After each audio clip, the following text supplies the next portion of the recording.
بسم الله الرحمن الرحيم الحمد لله الذي بنعمته تتم الصالحات والصلاة والسلام على رسول الله وعلى آله وصحبه ومن والاه. Assalamu alaikum wa rahmatullah.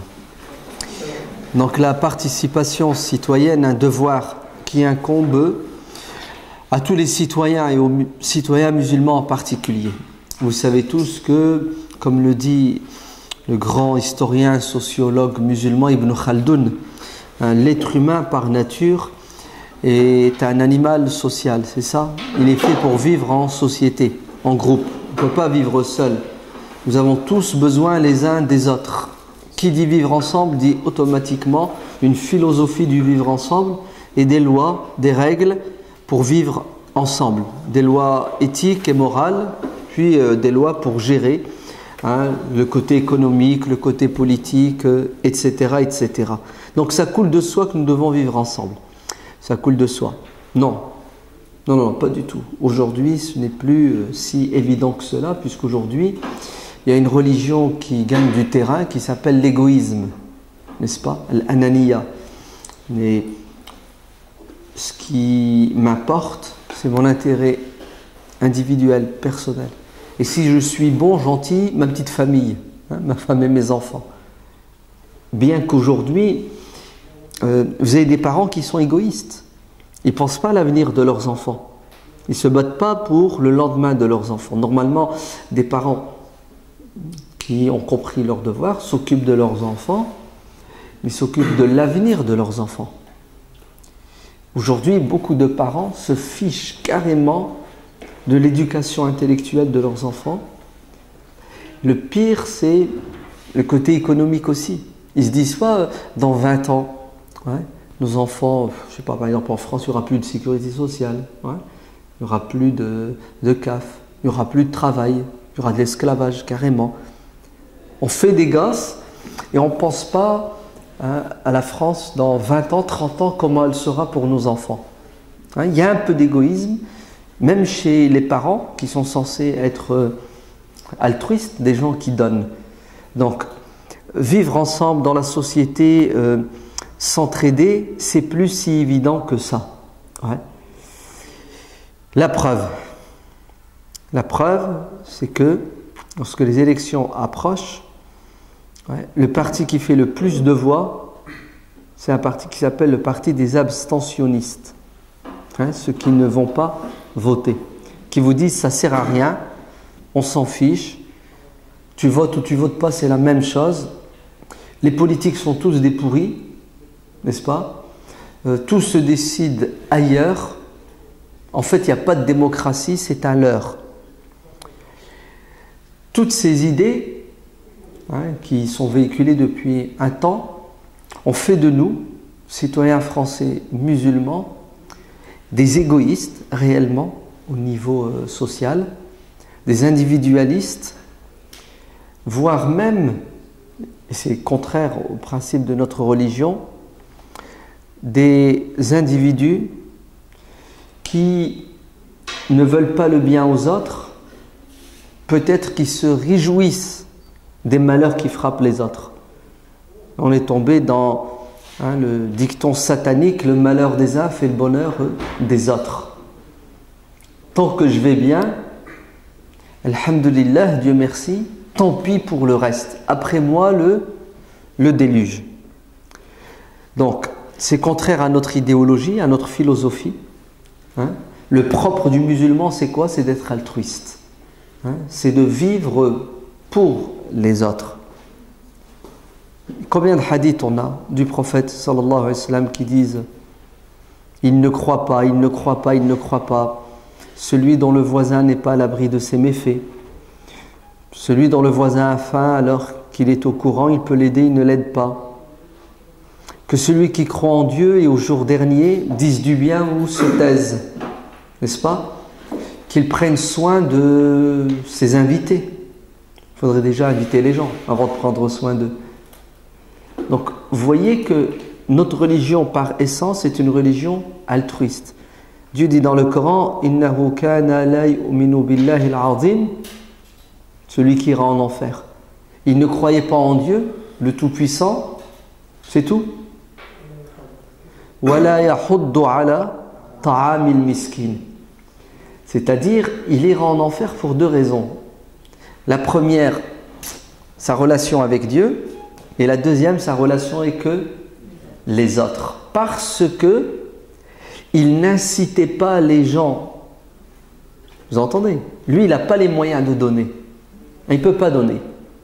Ben, si tu ne peux pas donner, tu ne peux pas partager parce que tu n'as pas la possibilité, les moyens, tu dois inciter celui qui a les moyens pour que lui donne.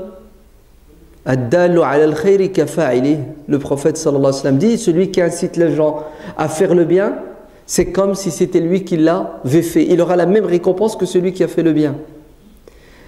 Elle est forte cette religion qui te dit que le fait de ne pas croire en Dieu, c'est un péché qui équivaut, c'est le même que le fait de ne pas avoir de pitié pour un pauvre. Ouais. Ah ouais. Il ira en enfer parce qu'il ne croyait pas en Dieu et il ne donnait pas à manger. Il n'aidait pas celui qui était dans le besoin. En fait, Dieu dit dans le Coran,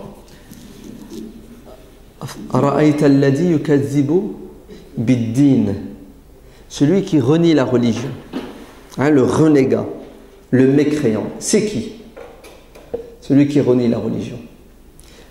Dieu le décrit. Regardez le premier défaut qu'il a. Il n'a pas de pitié envers l'orphelin. Il ne se soucie pas de la santé psychologique et physique de l'orphelin. C'est terrible. Aujourd'hui, on est 10 millions de musulmans en France. Admettons qu'il y en ait 2 millions qui travaillent, qui ont un salaire. Normalement, tous les musulmans de France qui sont dans la religion, ils sont musulmans, devraient quoi? Devraient prendre en charge un orphelin. Puisque Dieu dit, le fait de délaisser l'orphelin, de ne pas prendre en charge un orphelin, c'est renier la religion. Le CBSP, association humanitaire spécialisée dans l'aide au peuple palestinien qui souffre depuis 70 ans, en France, ça fait 25 ans que le CBSP existe. Le CBSP parraine 11 000 orphelins. 11 000. C'est honteux. C'est bien dans un sens, parce qu'il vaut mieux 11 000 que 1 000, ouais, un millier. Mais c'est honteux. 1 million, je parle que d'1 million de musulmans. Laissez le million de musulmans, 100 000 musulmans. Normalement, on devrait avoir au minimum 100 000 musulmans qui prennent en charge un orphelin. Mais l'égoïsme nous empêche, vous entendez, d'avoir une pensée pour l'autre.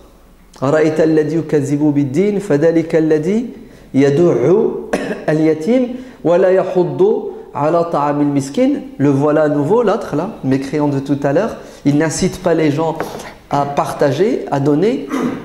Ensuite,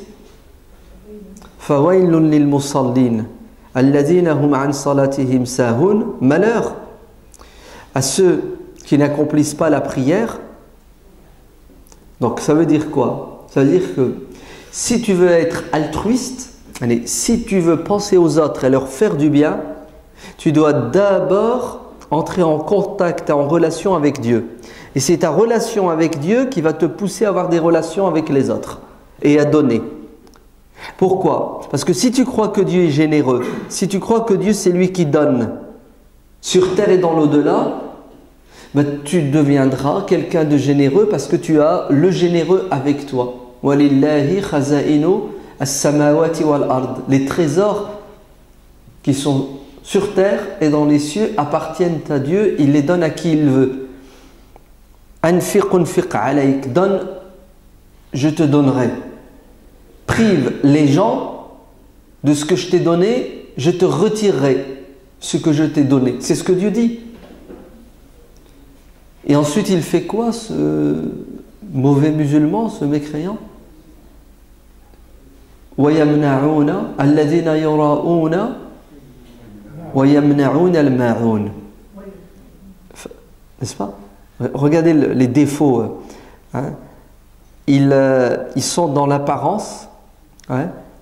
L'hypocrisie et Yamna'un al-ma'un. C'est ce que ça veut dire, Yamna'un al-ma'un?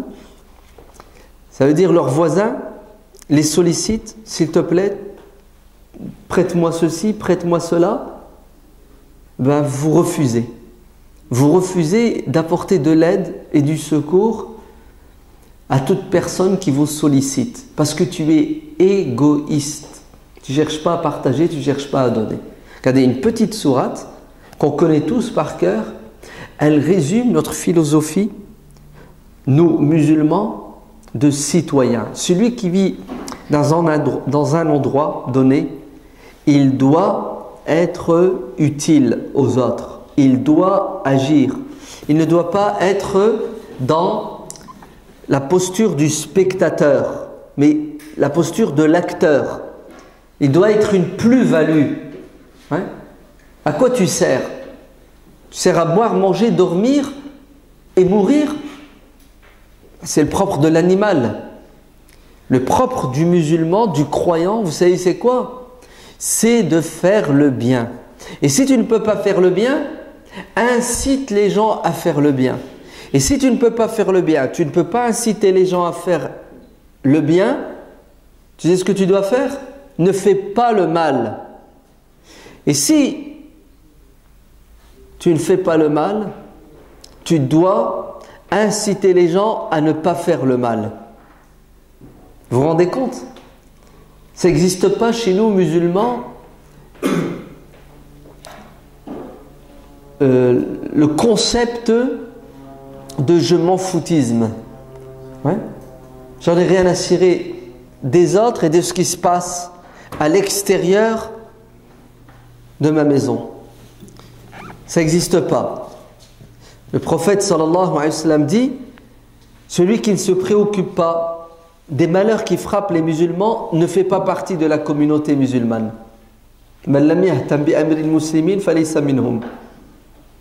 C'est clair ou c'est pas clair?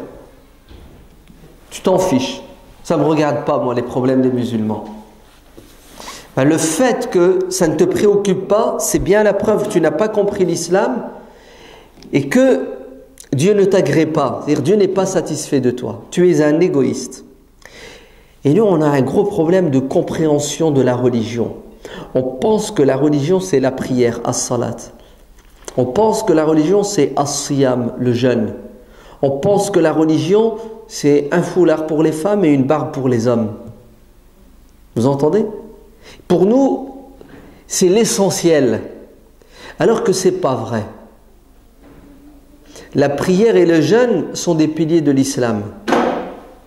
Ben écoutez, combattre le mal,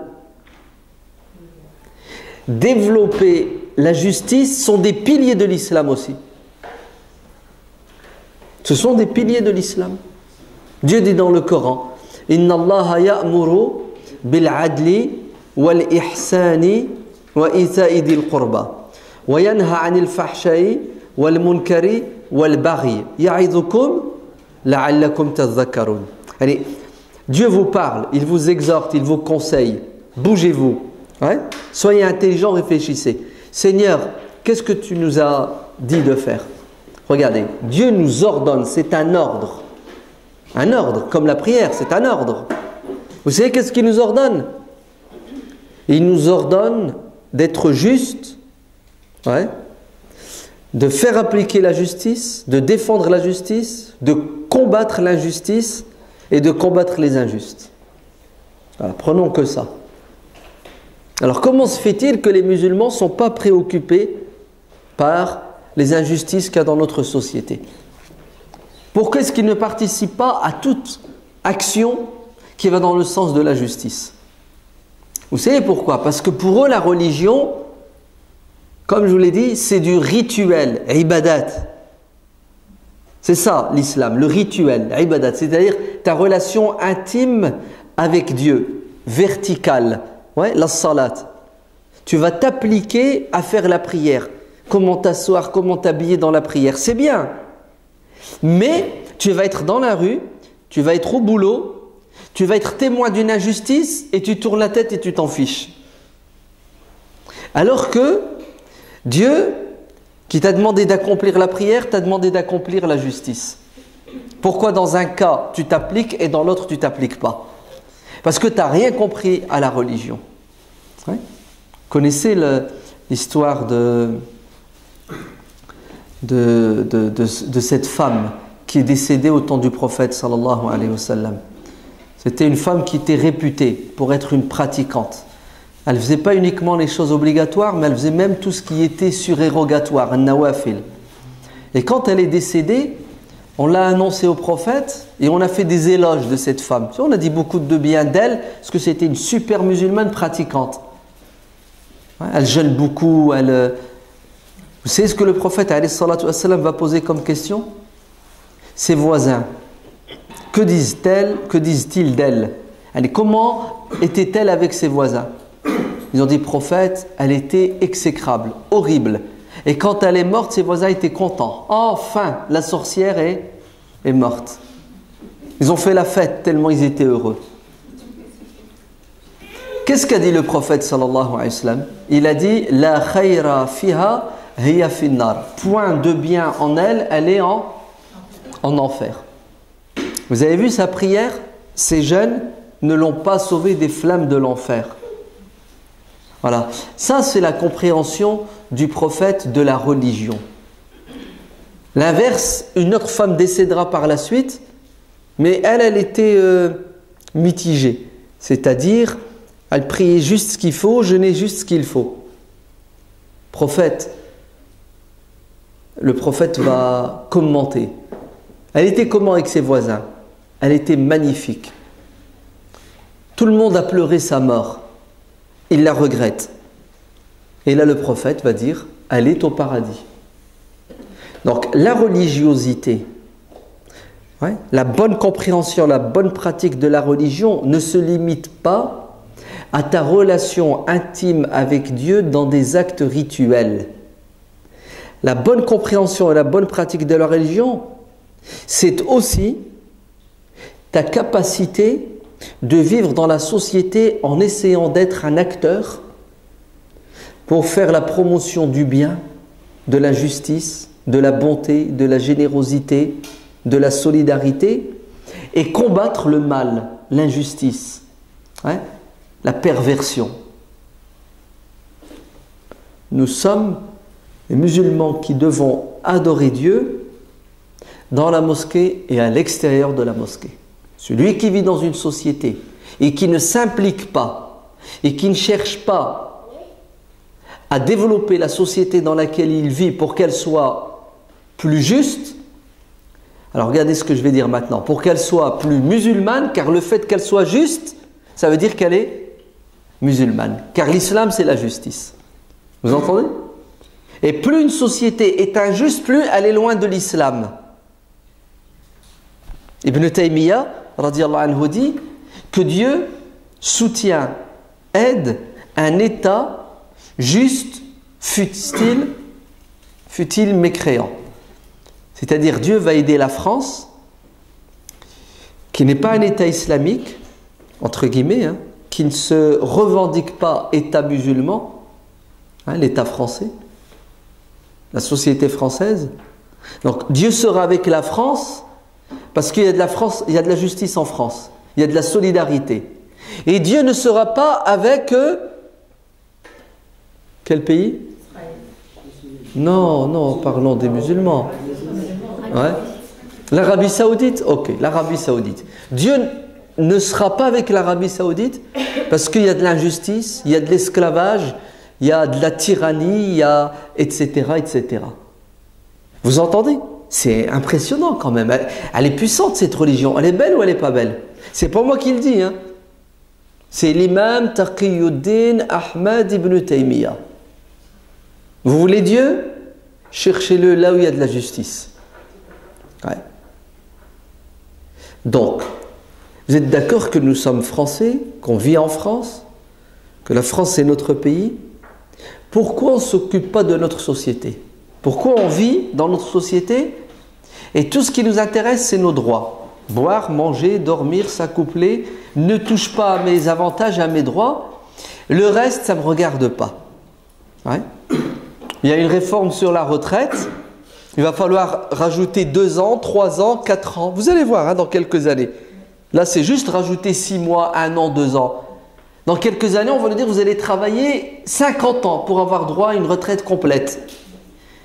Et on ne cherche pas à quoi arrêter ce processus d'esclavage économique. Travailler pendant 50 ans. J'ai mon diplôme, j'ai 25 ans, j'ai 26 ans. Travailler 50 ans, ça me fait travailler jusqu'à 76 ans. Mais dans quel état je suis? Quand vais-je, entre guillemets, profiter de la vie? En plus, pour quel salaire? Mais ça ne nous interpelle pas, ça ne nous dérange pas, on s'en fiche.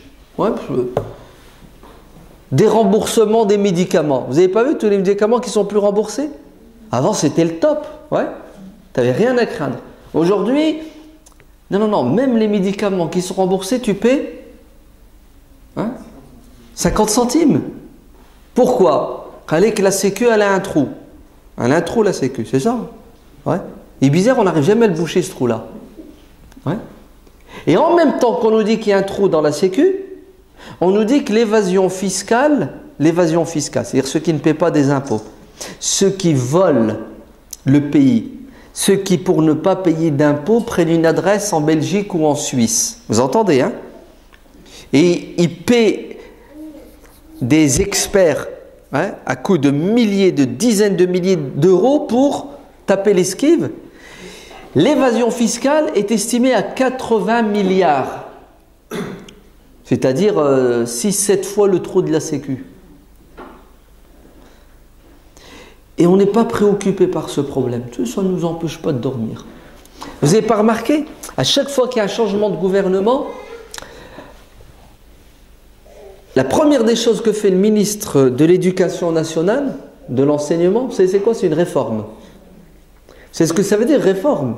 Ça veut dire le ministre qui avait avant, il a fait une réforme, celui qui vient après fait une réforme. Bon, je vais vous donner un exemple. Vous construisez votre maison, le mur 1 mètre, c'est ça? Le lendemain, vous venez pour continuer. Non, vous savez ce que vous faites? Vous enlevez le mètre que vous avez construit, puis vous recommencez, vous construisez 1 mètre. Le surlendemain, vous venez, au lieu de construire 1 mètre sur 1 mètre, donc d'évoluer, vous enlevez le mètre de la veille et vous reconstruisez 1 mètre. On fait quoi? On fait du surplace. Vous avez vu? Et on n'arrive pas à sortir du problème de quoi? De l'éducation de nos enfants intellectuels à l'école. C'est une catastrophe. Que les enfants arrivent en 6e, ils ne savent ni lire ni écrire. C'est ça? Vous voulez que je continue avec les problèmes qu'on a dans la société? On en a beaucoup de problèmes. Bon, je vais finir avec le dernier des problèmes. C'est les scandales. Le ministre du budget qui nous dit qu'on doit serrer la ceinture. Qui augmente la TVA, lui et les autres. On est d'accord? C'est le premier voleur qui vole l'État, qui vole le fisc. Vous êtes écœuré par ce genre de... Alors, ça, c'est ce qu'on a vu, c'est ce qu'on a entendu. Alors, ce qu'on ne voit pas, ce qu'on n'entend pas, je vous laisse vous imaginer. Oui ou non? Tout ça, vous êtes au courant, et si vous ne l'êtes pas, c'est grave. Parce que vous vivez dans une société, vous ne savez pas ce qui se passe dedans. C'est de la folie même. Et on ne fait rien pourquoi? Pour appliquer un principe fondamental. Pas de notre République uniquement, mais de notre religion. Alors comme je parle à un public musulman, je touche la fibre sensible de la foi, de la religiosité. C'est comme ça, chacun a une clé.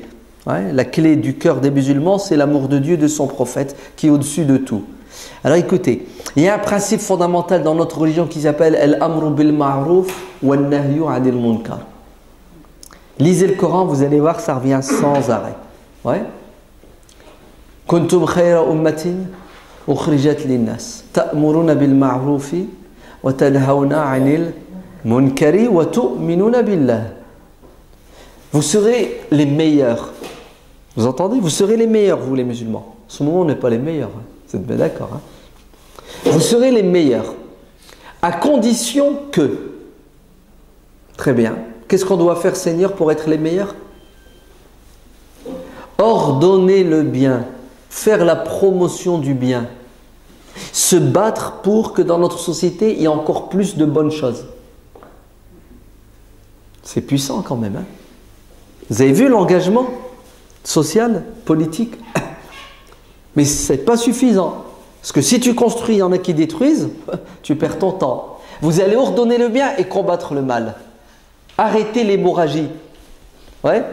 Combattre les maladies. Et c'est ça qui va vous permettre d'avoir plus de foi et de croire en Dieu. Le prophète sallallahu alayhi wa sallam dit, celui qui est témoin, celui qui est au courant de quoi? D'un munkar, d'une chose qui est blâmable, quelque chose de mauvais. Alors, qu'est-ce qu'il doit faire? Je m'en fiche, ça ne m'intéresse pas. Vous savez ce qu'il doit faire? Il doit agir. Pour faire quoi? Pour mettre fin à cette injustice, ignominie, ce mal. Et s'il n'y arrive pas physiquement, alors il doit condamner le mal avec la parole, avec son stylo, avec un mail, avec un SMS. Vous entendez? Il doit exprimer son désaccord, son mécontentement. On dit, il doit critiquer. Et ça? Quand il y a du bien, tu dis c'est bien. Quand il y a du mal, tu dis c'est mal. Et s'il n'y arrive pas physiquement et avec la parole, il doit condamner le mal psychologiquement. C'est-à-dire, ça doit l'interpeller. Ça doit le préoccuper. Les injustices et le mal qu'il y a dans notre société doivent nous empêcher de dormir. Celui qui s'en fiche, le prophète dit, vous êtes prêts? Il n'a pas un grain de moutarde de foi.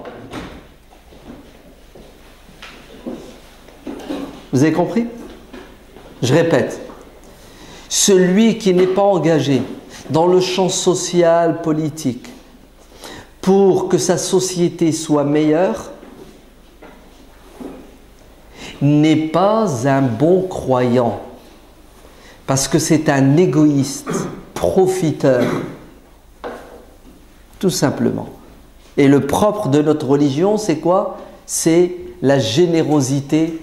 C'est Ya ayyuhalladhina amanu irka'u wasjudu wa'budu rabbakum wa fa'alul khayra la'allakum tuflihun.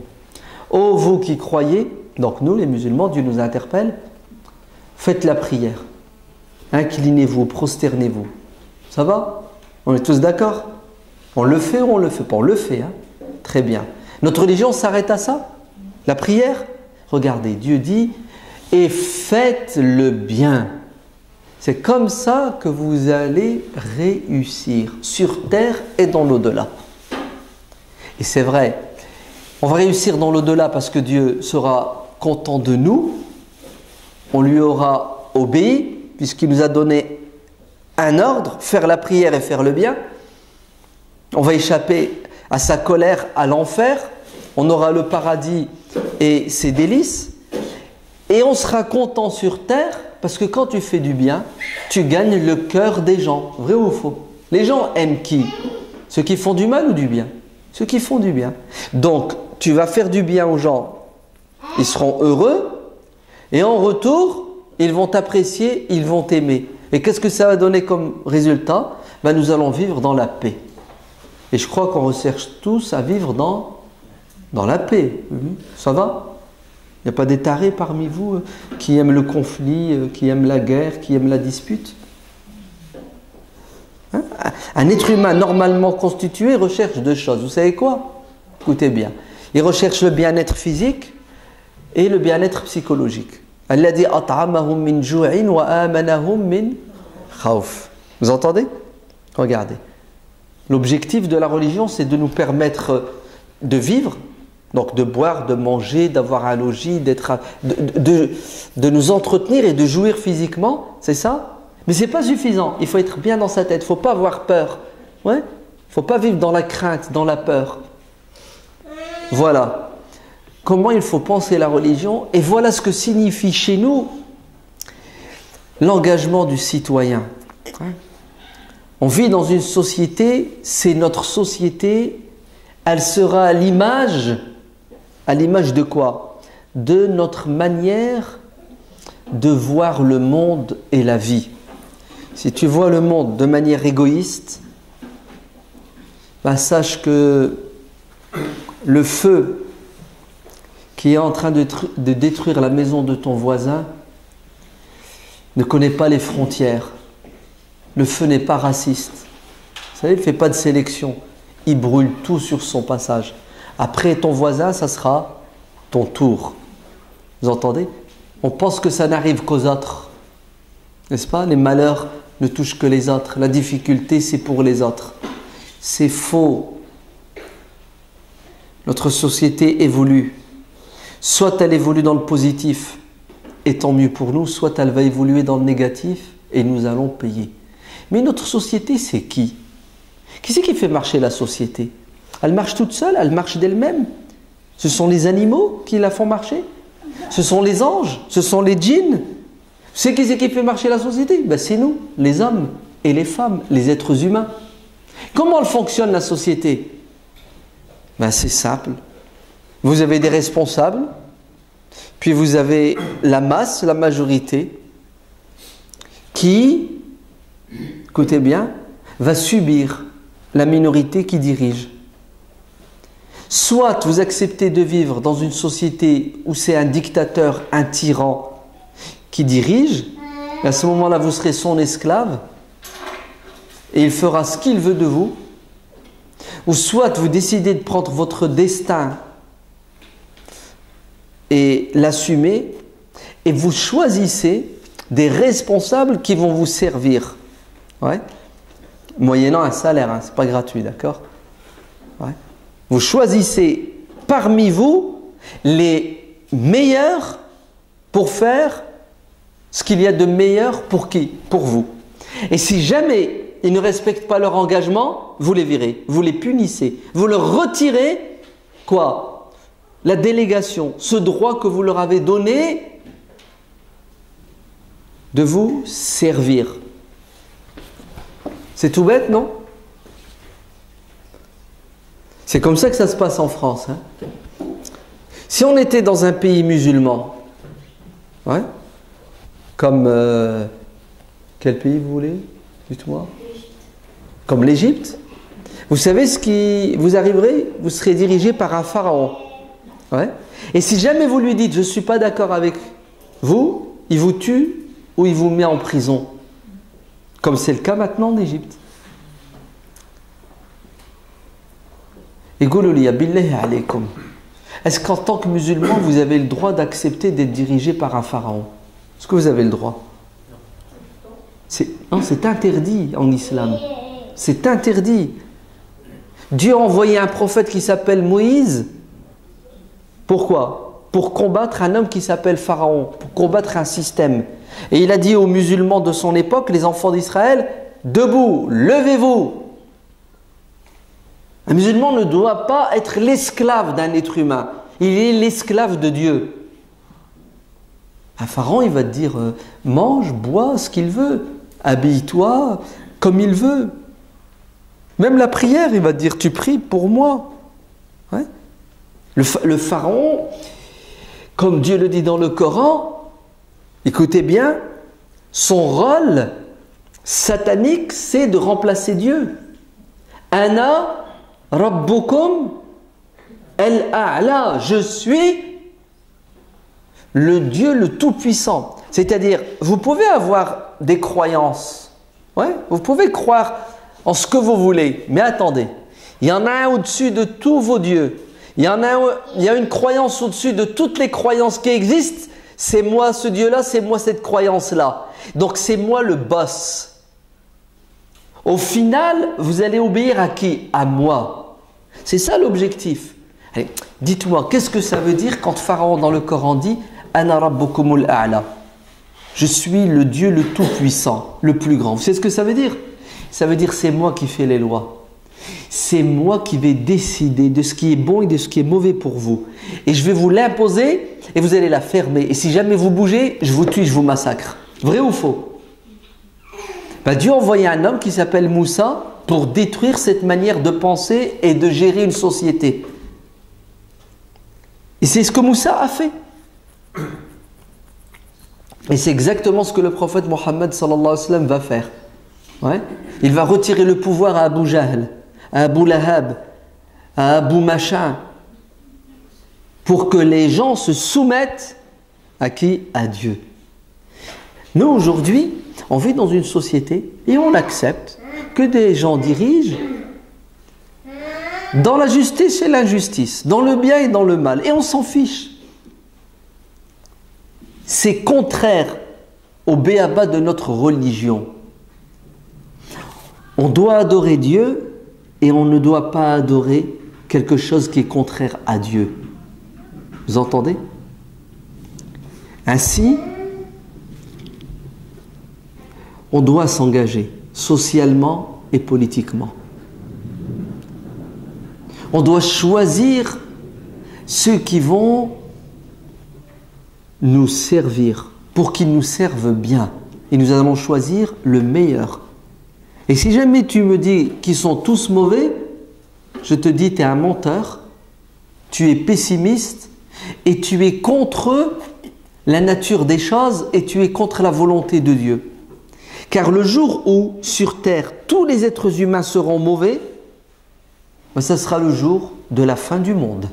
Le prophète sallallahu alayhi wa sallam dit La taqumu sa'a, la fin du monde n'aura lieu que si et seulement si il n'y a que des pourris sur terre. C'est-à-dire 100% de la population terrestre sera ashrar, des pourris. Là c'est la fin du monde. Mais sinon sur terre, il y aura toujours des justes et des injustes, des bons et des mauvais. Choisissez votre camp. Si vous prétendez être bon et juste, pourquoi alors vous laissez les injustes et les mauvais vous commander? Si vous prétendez qu'ils sont injustes et mauvais, hein. Je ne suis pas en train de faire le procès de certaines personnes. Non. Je suis juste en train de vous expliquer que on ne peut pas rester les bras croisés. On doit avoir un avis, une opinion sur ce qui se passe dans notre société, dans notre pays. Qui parmi vous n'a pas été choqué en tant que musulman avec notre philosophie par la loi là, qui a été votée, le mariage pour tous? Vous êtes choqué, oui ou non? Avec les conséquences qu'elle a, hein? Ouais. La théorie du genre à l'éducation nationale maintenant dans les primaires, dans les trucs même, dans les crèches, on est en train d'enseigner à nos enfants qu'il n'y a pas de différence entre un homme et une femme, il n'y a qu'un seul sexe, il n'y en a pas deux. Tu peux très bien avoir deux papas, deux mamans. On est en train de préparer nos enfants. Vous êtes écœurés, oui ou non? Ça vous a... Vous savez ce qui vous attend dans 20-30 ans, hein? Ouais. Votre gosse, il rentre de l'école et te dit, papa, t'es pas normal, t'es vieux jeu, t'es périmé. Ouais. Et toi, avec ton islam, tu vas dire, ah non, c'est haram, il va t'envoyer bouler. Tu sais pourquoi il va t'envoyer bouler? Parce que le gosse, il a fait 10 heures, hein, la journée à l'école, 8 heures. Ouais. Et toi, tu restes même pas 10 minutes avec lui. Vous allez voir. Allez, on croit que c'est une masse à faire, on croit que c'est de la rigolade, ouais, on croit que c'est pas méchant, ça concerne que les autres, ça me touchera pas. Hein, c'est pas grave, c'est pas la fin du monde. On est musulmans, on a Allah avec nous, on a Dieu et le prophète. Ouais, allez, comme si Shaitan était au chômage. Ouais, il fait rien, il n'y a plus rien à faire. Tu sais, il dort. Allah, Shaitan n'a jamais été autant actif, si ce n'est que depuis l'an 2000. Vous entendez? Depuis ce millénaire, avec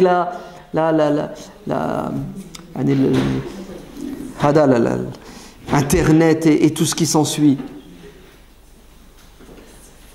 C'est bizarre hein, quand même que les musulmans se plaignent et quand il s'agit d'agir pour régler les problèmes, plus personne ne veut agir. Et quand tu leur donnes les solutions, ben ils cherchent toujours des prétextes. Ouais. Regardez, un truc tout simple, on a des élections municipales en 2014, n'est-ce pas? Rien. On ne sait même pas c'est qui le maire de la ville. On ne sait même pas est-ce qu'il est de droite ou de gauche, d'en haut ou d'en bas. On ne sait même pas qu'est-ce qu'il a fait là pendant 6 ans. Est-ce que son bilan est positif ou négatif? On ne sait même pas comment il pense, comment il nous perçoit, ou le vide total. Ouais.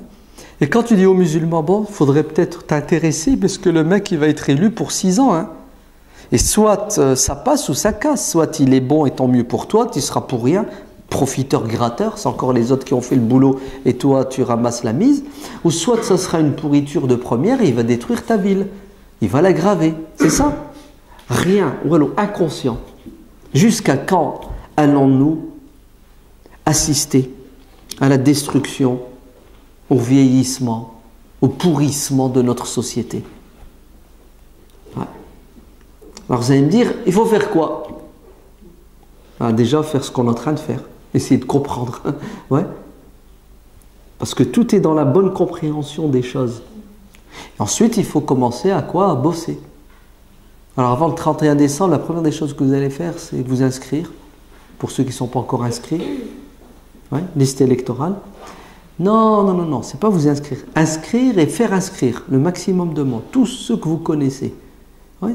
Vos proches, vos amis, vos voisins, vos cousins, même ceux qui sont à Marseille ou à Lille. Vous avez tous des portables, vous avez des numéros, non? Vous avez combien de contacts? 100? 150? Tout à l'heure, ce soir, vous faites un texto et vous l'envoyez, un mail. Et toutes nos discussions sur les réseaux sociaux doivent tourner sur l'engagement citoyen, l'engagement politique. Une fois qu'on est tous inscrits, c'est un message qui n'est pas du tout subliminal. Il est criant aux politiques qui, ne les prenez pas pour des imbéciles, vont consulter les listes. Ah, il y a eu 1200 inscrits en plus. Et par la volonté et la grâce de Dieu, j'y suis pour rien, vous n'êtes pour rien. Aujourd'hui, les musulmans, on sait les trouver, on sait les distinguer. C'est pas compliqué. D'ailleurs, s'il faut faire une rafle, c'est pas trop dur. On sait, voilà, c'est comme ça. Hein. On a des noms, des prénoms, on a des têtes qui parlent toutes seules. Ben, vous savez ce qui va se passer? Ils vont tout de suite faire le comptage.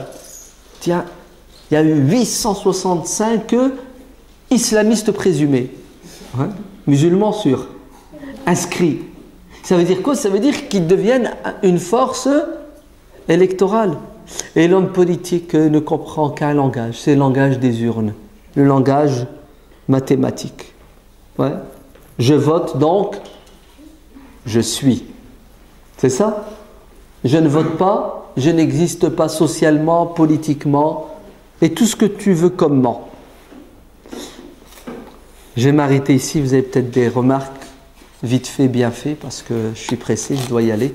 Si vous n'en avez pas, tant mieux, ça m'arrange. Ou des critiques, ou des questions. Oui. Alaykoum salam. Moi, je vous suis depuis longtemps, j'adhère au discours, il y a rien sur les causes, il n'y a rien à rajouter. Enfin, même dans vos vidéos, dans votre site internet, c'est clair et tout. Il n'y a aucun souci avec ça. Moi, je m'interroge plus maintenant sur tout ce qui est des solutions. Et par rapport à ça, donc, je vois la communauté elle est de plus en plus, elle se rend compte en fait de plus en plus de ce qui se passe. Il y a des associations qui se créent partout en France. Mais je me dis en fait, c'est un petit peu en fait, chacun fait les choses de son côté. C'est un petit peu, c'est pas uni, c'est pas. Et moi, je pensais à vous là, je me disais pourquoi est-ce que vous avez pensé à comment ça s'appelle, à créer, je sais pas, peut-être un parti politique ou à quelque chose pour unir un petit peu. Très bien. Je vous ai compris. Donc, vous êtes en train de me dire que d'après votre constat, vous sentez et vous remarquez qu'il y a une prise de conscience. Alhamdulillah, ça me fait plaisir, ça me réconforte. Je ne vais pas me suicider tout à l'heure. On n'est pas en train de prêcher dans le désert. On sème et ça commence à quoi? À donner des fruits. Alhamdulillah. Mais sache qu'il y a encore du boulot. Hein. Ok? Car la chose la plus dure, c'est la prise de conscience. Et pour faire prendre conscience, Wallah, c'est pas évident, mon frère. Donc, continue. Hein. Moi, je suis qu'un acteur parmi tant d'autres. Vous êtes tous des relais. Allez-y. Hein, il y en a qui ne sont pas là. Vous prenez, vous transmettez, t'envoies tous tes contacts, le lien avec le site. Ils trouveront dedans les conférences sur le civisme et la citoyenneté. Soyez tous des relais. Ouais. Si vous n'êtes pas capable de tenir un discours et de convaincre les gens, envoyez un discours qui est déjà tout fait à tous ceux que vous connaissez. Deuxièmement, tu dis qu'il y a des gens qui bougent. Oui, Dieu merci, heureusement. Je ne me suiciderai pas ce soir. On ne prêche pas dans le désert. Et tu sens que c'est décousu, chacun dans son coin. Mais je t'annonce une bonne nouvelle, c'est la première étape. Ouais. La première étape, c'est la prise de conscience. La deuxième, c'est l'action décousue, comme ça, qui va faire que justement nous allons acquérir une certaine expérience. Et après, de manière tout à fait naturelle, et puis on va y participer, d'accord, nous allons aboutir dans quelques années à un travail collectif qui ira dans un sens clair et net. Mais pour moi, ce que je pense, ouais, créer un parti à connotation musulmane, c'est un non-sens, c'est un suicide, c'est contre-productif. Et ça ne sert à rien, si ce n'est qu'attiser les foudres de Zeus. C'est ça? Les islamophobes ennemis de l'islam n'attendent que ça. Ouais. Et il faut tenir compte, justement, du milieu dans lequel nous sommes. Il ne faut pas faire quelque chose qui va mener à l'échec. Moi, je dis que les partis existent. Beaucoup de partis sont des coquilles vides. Ouais. Ta section peut-être dans ta ville du Parti Socialiste ou de l'UMP pour parler que de ces deux partis alors qu'il y a d'autres partis. Mais restons sur ces deux partis qui se transmettent à chaque fois la direction du pays. Ben, renseigne-toi, essaie d'avoir des infos, tu verras. Peut-être qu'ils ne sont même pas 20. Ouais. 20 personnes, 25. Et sur les 20, peut-être que 18 ont dépassé 60 ans. Ouais. Oui, il y a un désintéressement total de la part de la jeunesse aux faits politiques. Et c'est une catastrophe pour l'avenir du pays. Si les jeunes ne sont pas préoccupés par l'avenir de leur société, bah demain c'est grave. Parce que demain c'est quoi demain? Bah demain c'est nous qui sommes censés prendre la relève.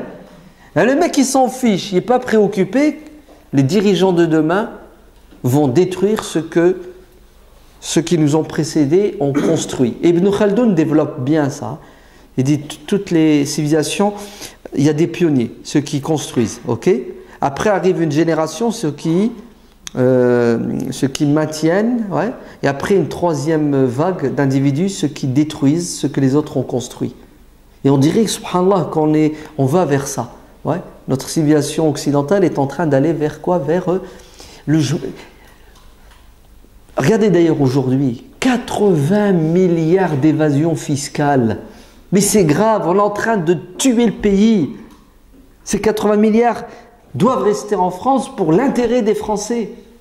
Non. C'est pour l'intérêt des banques, c'est pour l'intérêt d'un pédophile qui veut acheter des enfants à 1 million d'euros, je ne sais trop quoi. Donc, moi je dis, il faut intégrer l'existant. Les structures existantes, ok? Et de l'intérieur, on fait marcher les choses. Ouais, il y a de la démocratie. Oui, je crois que le temps est sans pitié. Ouais, il faut que j'arrête. Mais on peut continuer le débat via Internet, d'accord? Au plaisir de vous retrouver, Inch'Allah. C'est dans combien de jours? Dans 15 jours. Hein? Oui, dans 2 semaines, Inch'Allah. Je vais vous donner la date exacte. Le 7 décembre, voilà, dans 2 semaines, dans cette belle salle, ouais, on se retrouvera, Inch'Allah, pour une autre conférence débat, et là j'aurai plus de temps pour débattre. Barakallahu fikum, wassalamu alaikum wa rahmatullah.